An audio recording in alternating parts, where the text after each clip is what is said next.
What's the only thing that's working? Like clearly working. Our shorts. This is clearly like talk about product market fit. It's just every short gets millions of views. I look at your channel, and he put out Freudian slip, dude. Hey, what's mine is yours, all right? I get 80%, he gets 20%. I think the one thing that's cool when we actually get the desire to surge. Oh, don't let the fog, dude. I'll tell you why we got the desire. It's just like we hit the critical point where we will die. It's the fire under your ass. It's like there is no desire. Right. Maybe this is how Elon's so good at surging. It's just like we were comfortable. We didn't have to do anything. Now we will die. Welcome back to the Smart Nonsense Podcast, where we talk about smart nonsense, keeping it nice, short, sweet, and simple. Pop, happy Tuesday. It's the 10th. Happy Tuesday, dude. Also known as Death Day. No, that was yesterday. That was Monday. Today's Tuesday Surge, dude. The Surge Day. Yes, sir. We're shaking things up. All the way. Shake and Bake Company, podcast, content, everything's getting shooken or shaken. And okay, so here's the problem, right? I don't know where we last updated everybody, but the business roller coaster continues on and off. I don't know, Belk. You want to describe the? Well, I'm trying to see. I'm just trying to make sure I don't have any other quick threads before we dig into the House of Cards. Oh, let me just say before we dig into the House of Cards, Michael Lewis's new book on Sam Bankman-Fried, Going Infinite, about Sam Bankman-Fried and the FTX debacle. Cheeks, dude. Whole book was cheeks. Yeah, I read it. I love Michael Lewis. It was kind of a fun read, but it felt like, one, he wasn't really there during any of the stuff. So like 2/3 of the book was biography, and then Michael Lewis showed up like when everything had gone down. So kind of missed the Well, it's important tough part. when you're coming off Walter Isaacson and Elon. Oh, hang on. I got one more point. Oh. The second point that I didn't like is it felt like Michael, and I think this is why he's getting a lot of heat, because he didn't really dig deep on anything and like didn't, I don't know, it was just very laissez-faire. To each their own, dude. To be to done. I don't know.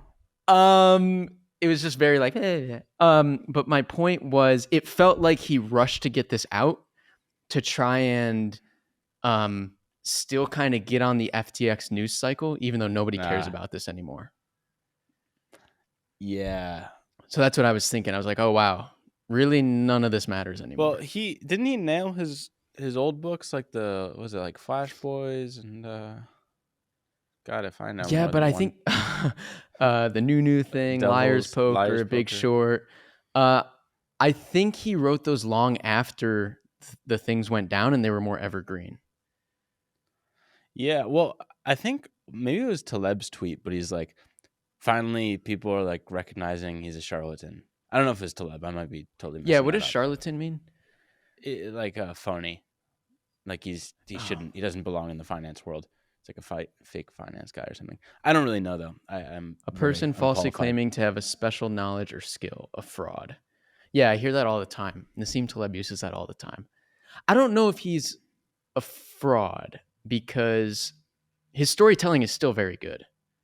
This was just like lacking something, substance. Anyway, dude, I had to get that off my chest because I did read it. Well, that's awesome you're reading books. Yeah. Because, no, in theory, I could have read it too, and we could have had more FOD, but apparently it's a bad book, so good thing we didn't read it. But if you do want a good book, Elon Musk, a couple episodes back about that, so give it a listen. You ready to talk business? Business, Pop. Here's the problem. What's the problem? Here's the problem.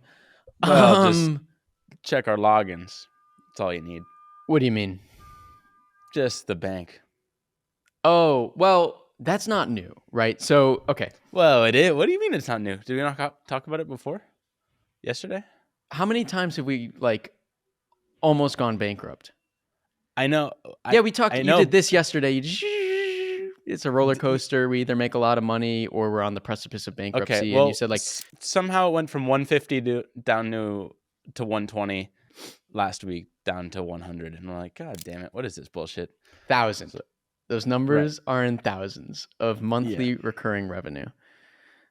So it was just down and down and down, which if you're an agency owner, that caused us to be like, all right, there's two things are happening. One, we don't have any inbound sales because we weren't doing that. That's a separate problem. But then when we were digging in further, we're like, the whole thing doesn't feel like people like the product and rave about the product and like are telling other people about the product. So why? And that's when we start digging in, Pop. Well, here's the thing. We've been talking about this surge that we've been wanting to do for a week or two now. And I've actually stopped using the word because I literally this morning I thought I cannot use the word surge because last week it turned into a joke. It was like, dude, this week we surge. Tomorrow we surge. And we just never surged. And so really kind of like our philosophy is like, okay, we clearly don't want to surge. Like it doesn't feel like usually when we want to do something, we actually do it. It's like, what's going on here? And I don't know. I was worried we're like, you think you make it and then fucking you got to get back down and like scrap on the front line. And it's like, dude, I don't want to go back to the front line. I want to be a general. What the fuck is this? So that kind of feeling sucked. So yesterday, it was a dark podcast, but the darkest. But talking about like, okay, this clearly feels like work. So what is the way that just doesn't feel like work for us to sell? It's like, okay, well, we don't want to go out and make like, we could do like a YouTube ad, but then we have to like learn how YouTube ads work. And we're kind of like, people were telling us like, oh, you got to do like 3 to 5 minute videos. And we're like, what the fuck does that mean? We only do like 60-second things. So like, what's the only thing that's working? Like clearly working. It's like hour shorts. The only thing that I haven't done in now probably 4 months, which is not good. You got one delivered today. You can review it. It was pretty good. It was, but I haven't shot one in months. Yeah, what was it? Oh, it was Why is America named America? Oh, we shot that in like June, dude.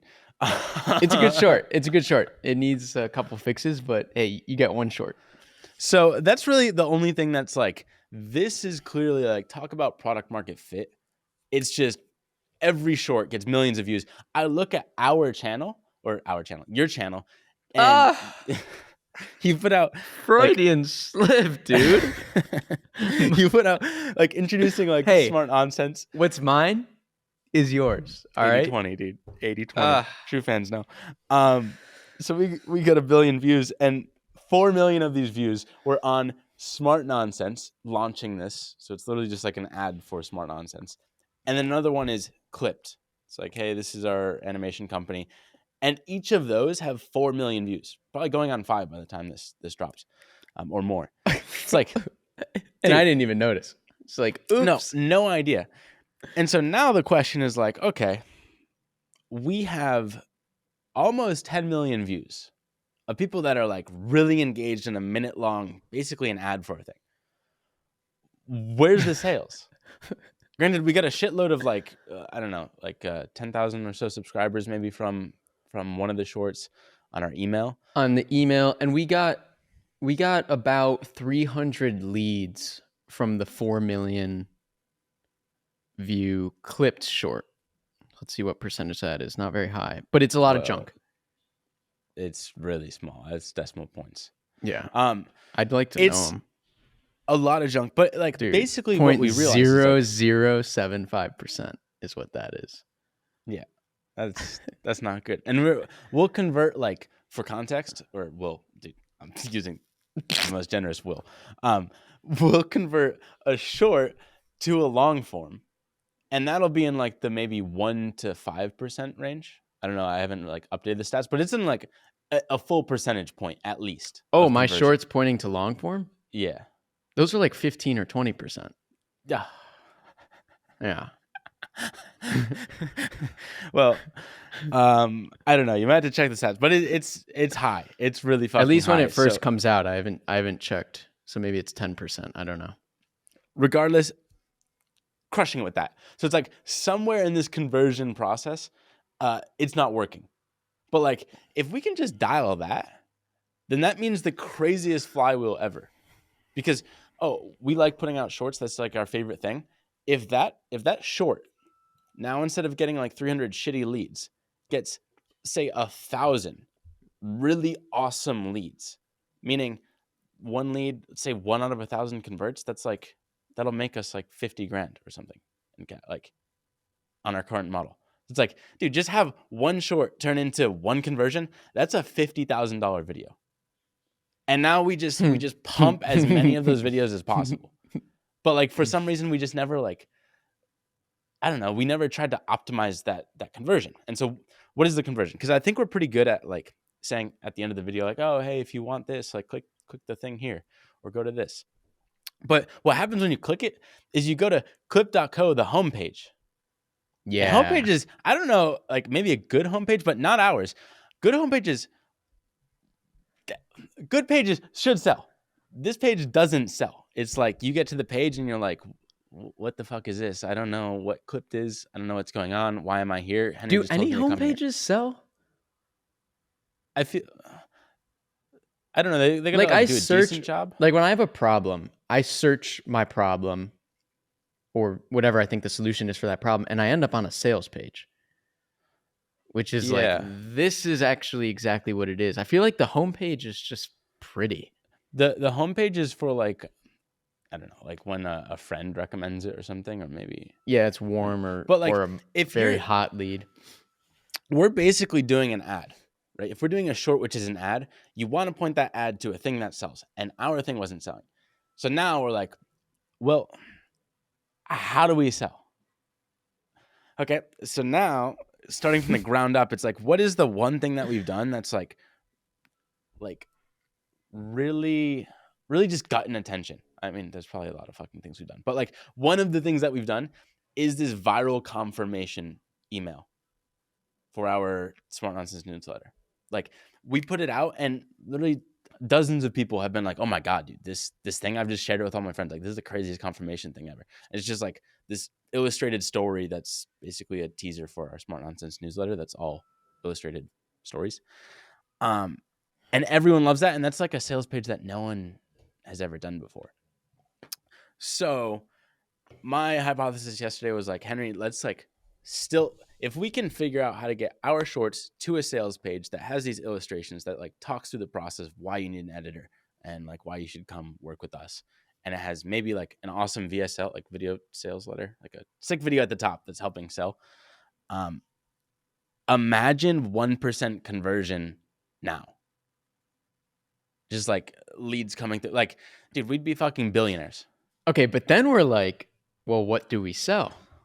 What is this sales page? Right, because you gotta figure out what you're selling. And this is where those levels you were talking about last episode, where there are cracks in the foundation, and we're on like level 2, 3, or 4. They're all coming crumbling down, Pop. Because when we're like, what do we sell? We ask why a bunch of, not why, but like what a bunch of times, and we get to the point where it's like, wait a minute. Well, what are we good at? Yeah. What do we sell? Okay. What works? Who does that work for? Why? You go all the way down. It's like, what are we best at? Right. And Pop, I took a look. The answer is nothing. The answer is nada.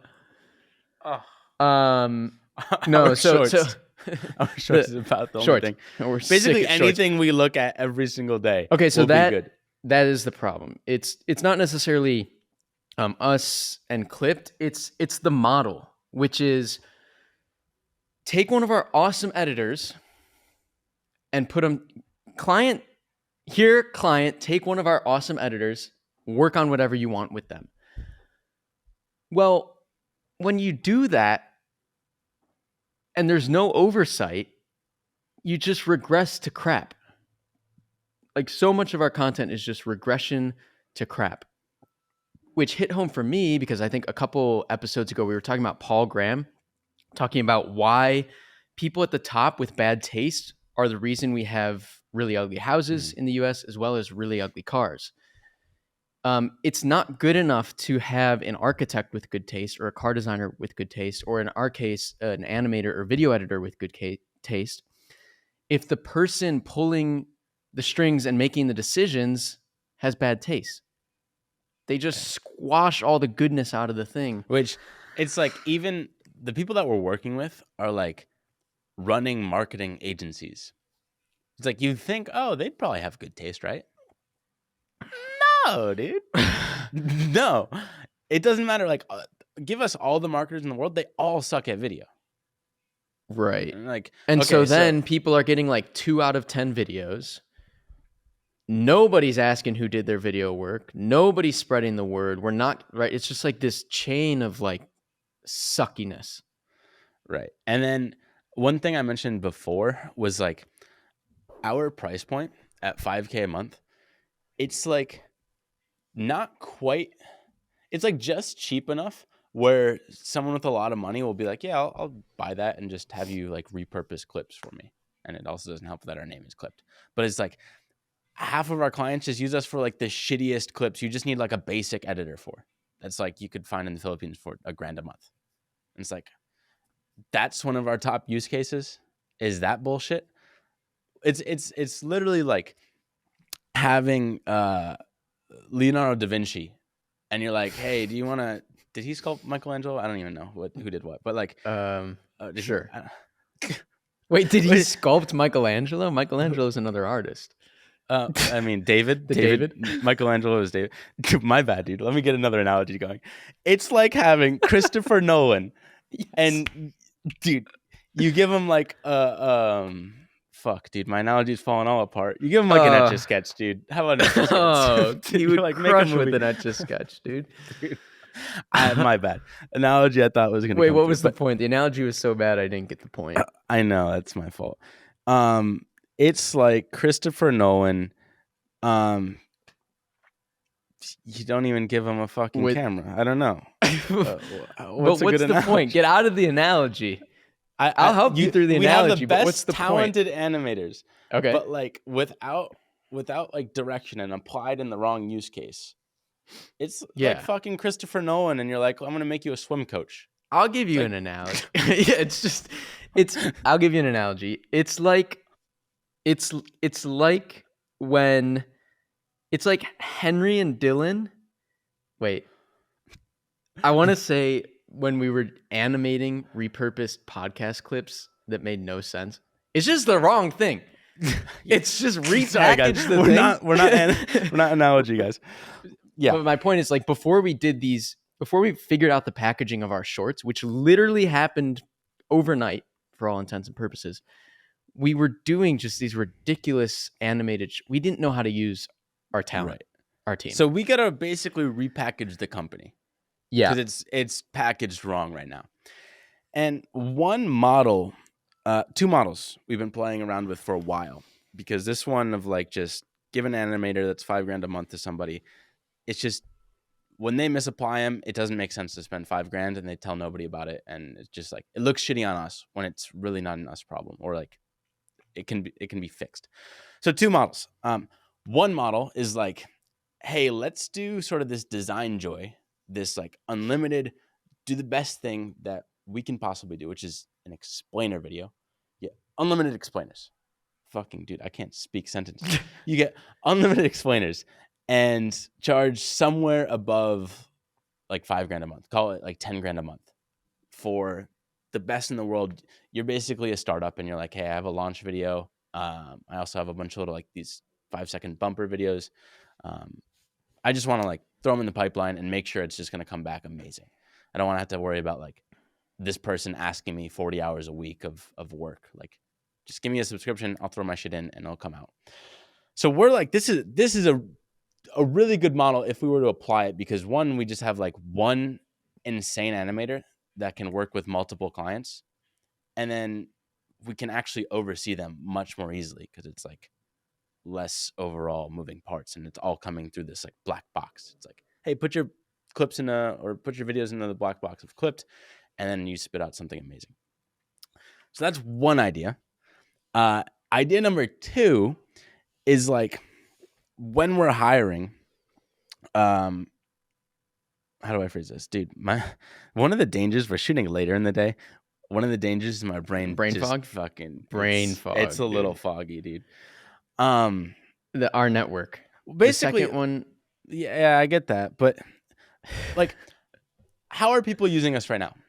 People are using us for half the time shitty podcast clips, and then just like way overpaying for shitty podcast clips. Or at least it's like it probably costs the same if you wanted to find an American to do it. So it's like, what if we just like sold them the product they actually need and they just don't have right now, which is a basic video editor.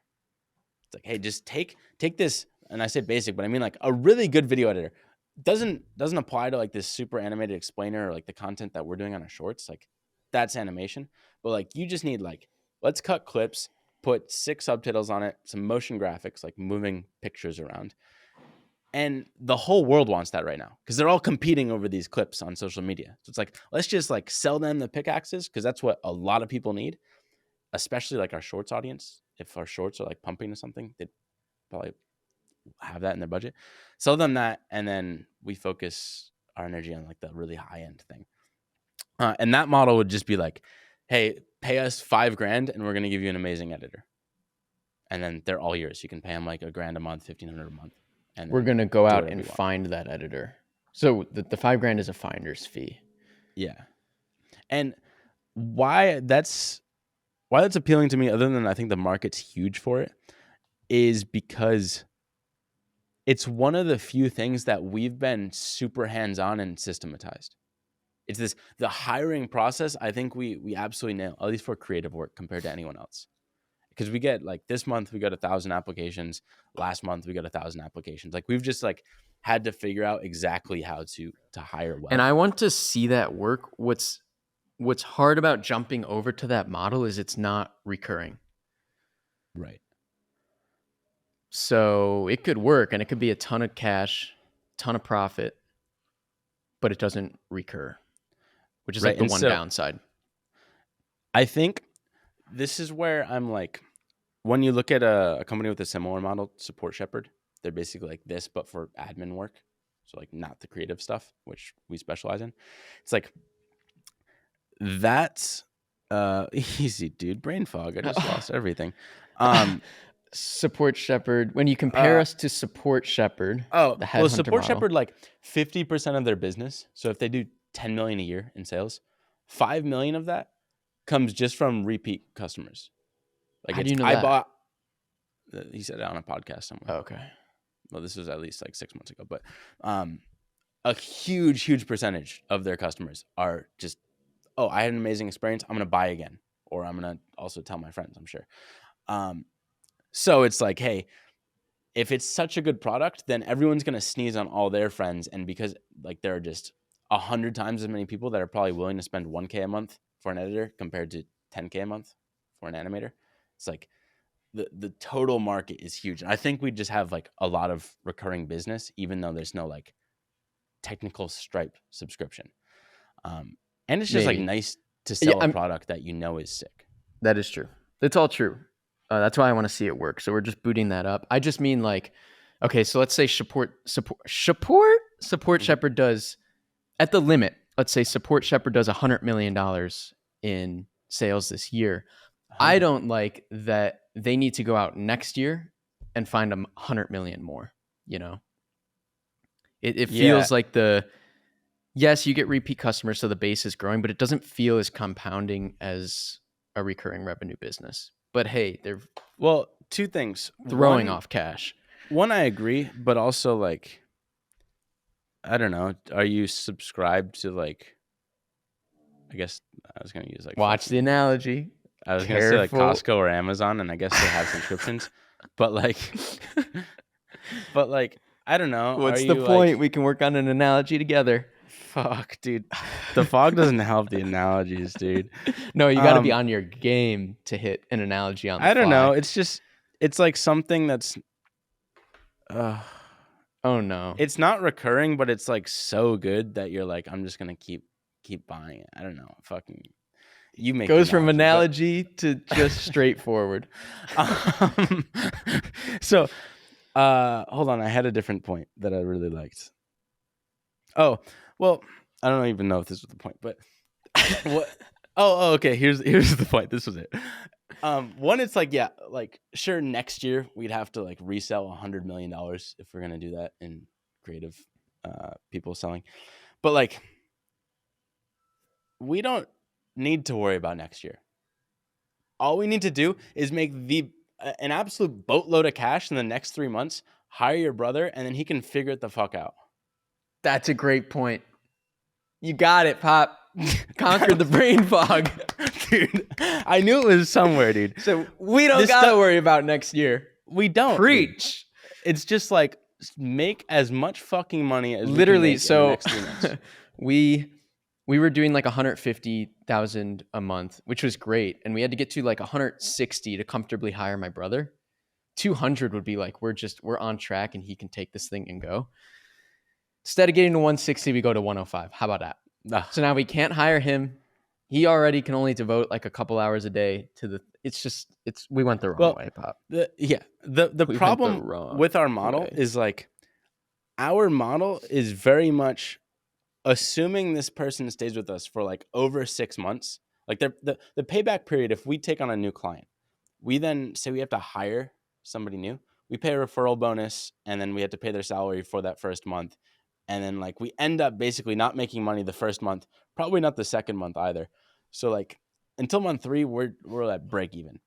And then like at that point, it's like, okay, we'll make some cash. But then if they're churning because they're doing fucking shitty podcast clips, it's like instead, what if we just sold that person like a 5K editor? All profit pretty much, other than like a little referral bonus we'll pay. Now we net basically $5,000, and then who knows, they'll come back and buy another because it's so cheap and they want to put out more content, and they'll tell all their friends that are also making content because content creators tend to like group together. It's over at that point. And now we've made $20,000 in this model, and we've fucking like lost money in the other model. And I'm like, that just sounds so much better to me. But it's like, okay, this is all theory, right? But I think the one thing that's cool when we actually get the desire to surge, which I want to come back to like this point on why we get the desire suddenly. I'll tell you why we got the desire. I'll tell you why we got the desire. Yeah. It's this thing with, I guess, like agents. It's just like we hit the critical point where we will die. It's the fire under your ass. It's like there is no desire. Right. Maybe this is how Elon's so good at surging. It's just like we were comfortable. We didn't have to do anything. Now we will die. Right. So it's some sick version of Parkinson's law, but we must surge. Right. Because it's like, I don't know what the financials are, but it's literally like losing money every month on top of like loans that are big. And it's like, okay, this is not the fucking move, whatever's going on. So that's when they come back in. And it's one reason why listening to Andrew Wilkinson, when he's like, advice for putting in a CEO, make sure they never have more than 1 or 2 months max of cash in the bank. Because the second you get beyond that, you turn into us. And you're like, hey, fucking whiffly waffly, what are we going to do? And you're just hanging out. Versus you have a month, like you're month to month, and you're going to distribute all the profits outside of that. You're just scrapping all the time. It's like, let me figure out how to make sure I'm making enough money this month. And we just got kind of lazy. And that's why I'd say 80% of the content that Clip makes is shit. It's like really bad. It might be 98%. 98%. Yeah, you've gone through it. Which is just absurd. And so that's why like our current model clearly isn't working. The Trello model is nice because one animator can like service multiple people. So now you take one animator who will make you like $3,000 a month in profit. Trello meaning a customer has like a Trello board, and this is a very common model, but DesignJoy does it. But they have a Trello board, and they're just popping tasks or videos or projects into their Trello board, and you just work on one at a time. Right. It's like unlimited, but you get one at a time, and you can like upgrade to get 2 at a time or something. But because most clients aren't going to have like video after video after video, because really the best videos, you just do like maybe 1 or 2 a month. It's only like the very low end when you're just trying to pump out quantity. So that just opens up a lot of freedom where one animator can work on like 2, 3, 4 clients. And now if they're all paying even more because it's a higher end product, it's like one animator can make you 20 grand a month in profit if you run it well. So both models, which you hear in tech companies a lot, which is like, I don't know, like average revenue per employee or something. Average. Is that what they call it? Revenue per employee? Yeah. But you want to get that number up. Right. Especially in an agency business where it's very one-to-one, it's client to editor, or it's very project-based. Like for us, the average editor makes us like, it's like 42. No, it's like $4,200.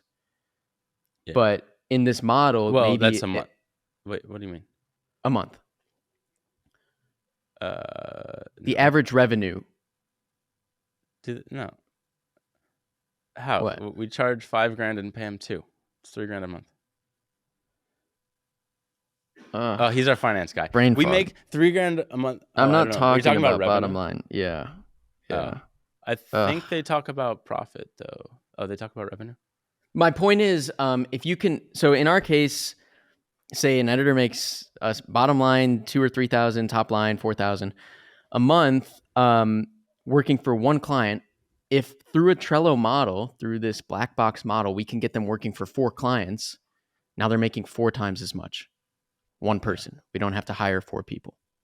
And what I like about this is if we somehow manage, it's kind of hard to like, we're battling with how to sell 2 things at once. Because it's like, if we have our shorts and we're pointing people to clip.co, what do we sell? Do we sell our headhunter? That's just a basic editor that's sick. Or do we sell like the best of the best world-class animation, which most people landing on the page won't want? Or do you get them like on a phone call somehow and try and sell either, depending on their budget? But it's like kind of tricky to write the sales copy for 2 things at once. But the cool thing is like right now we're kind of splitting the difference, as in we're like trying to meet in the middle, and it's just this like shitty thing that doesn't fit anywhere of like $5 grand a month doing God knows what, versus you hyper specialize on the best of the best, and now we're really good at animated explainers. Thank you. Animated explainers. We're really, really fucking good at that. That's like all we do, all we focus on. We can oversee that very easily. And then we go to the other extreme, which is like the cheapest of the cheap. You get basic editors and just fucking rip. And it's just like hitting both sides of the spectrum and not trying to play this in between game, which I think is important. Jardon! No, dude. Yeah. What is this? 33 minutes.